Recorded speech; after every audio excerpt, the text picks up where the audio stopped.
മൊറോക്കോയിലെ prince Moulay Abdullah stadium. African Nations കപ്പിലെ കലാശ പോരാട്ടത്തിൽ ആതിഥേയരായ മൊറോക്കോയും സെനഗലും ഏറ്റുമുട്ടുകയാണ്. മൊറോക്കോ രാജകുമാരൻ മൗലൈ അബ്ദുള്ളയുടെ പേരിലാണ് ആ സ്റ്റേഡിയം. പക്ഷേ അവിടെ മറ്റൊരു രാജാവിൻ്റെ പട്ടാഭിഷേകമാണ് നടന്നത്. അയാളുടെ പേര് സാദിയോ മാനെ. അയാളുടെ രാജ്യം സെനഗൽ. ആ രാജ്യത്തിന് അയാൾ കേവലം ഒരു പന്ത് കളിക്കാരനല്ല, ഒരർത്ഥത്തിൽ ദൈവം തന്നെയാണ്. സെമി കളിച്ച അതേ ടീമിനെ നിലനിർത്തി മൊറോക്കോയും 3 മാറ്റങ്ങളുമായി സെനഗലും കളിക്കാനിറങ്ങി. മാനെയും ജാക്സണും ഡിൻഡിയോയും മൊറോക്കൻ ഗോളി യാസിൻ ബോനോവിനെ പരീക്ഷിച്ചുകൊണ്ടിരുന്നു. ബ്രാഹിം ഡയസും എൽ കാബിയും മൊറോക്കോയ്ക്കായും തിരിച്ചടികൾ നടത്തുന്നുണ്ടായിരുന്നു. അനുവദിച്ച 90 മിനിറ്റിൽ ഗോൾ പിറന്നില്ല. 8 മിനിറ്റ് ഇഞ്ചുറി ടൈം നാടകീയതകളാൽ നിറഞ്ഞു. 92-ാം മിനിറ്റിൽ സെനഗൽ ഗോൾ അടിച്ചതാണ്.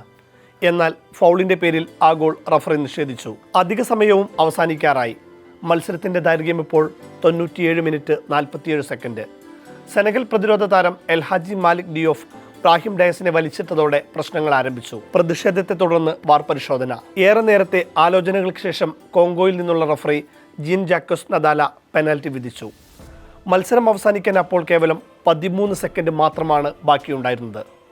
തങ്ങളുടെ ഗോൾ നിഷേധിക്കുകയും മൊറോക്കോയ്ക്ക് പെനൽറ്റി അനുവദിക്കുകയും ചെയ്തതോടെ സെനഗൽ താരങ്ങളുടെ നിയന്ത്രണം നഷ്ടമായി. പരിശീലകൻ പാപ്പെത്തിയോവ് താരങ്ങളെ തിരിച്ചു വിളിച്ചു. ഓരോരുത്തരായി ഡ്രസ്സിംഗ് റൂമിലേക്ക് മടങ്ങി. നാടകീയ നിമിഷങ്ങൾ. സ്റ്റേഡിയത്തിൽ ആരാധകരും അക്രമാസക്തരായി. സുരക്ഷാ ഉദ്യോഗസ്ഥരുമായി വഴക്കിട്ടു. കസേരകൾ ഇളക്കി വലിച്ചെറിഞ്ഞു. മാനെ അവരെ ശാന്തരാക്കി. മാനെ തന്നെ റഫറിയോട് കാര്യങ്ങൾ സംസാരിച്ചു. ഡ്രസ്സിംഗ് റൂമിലേക്ക് പോയി സ്വന്തം താരങ്ങളെ തിരികെ കൊണ്ടുവന്നു. ജയിക്കാനാണെങ്കിലും തോൽക്കാനാണെങ്കിലും മത്സരം പൂർത്തിയാക്കാൻ അയാൾ താരങ്ങളോട് ആവശ്യപ്പെട്ടു.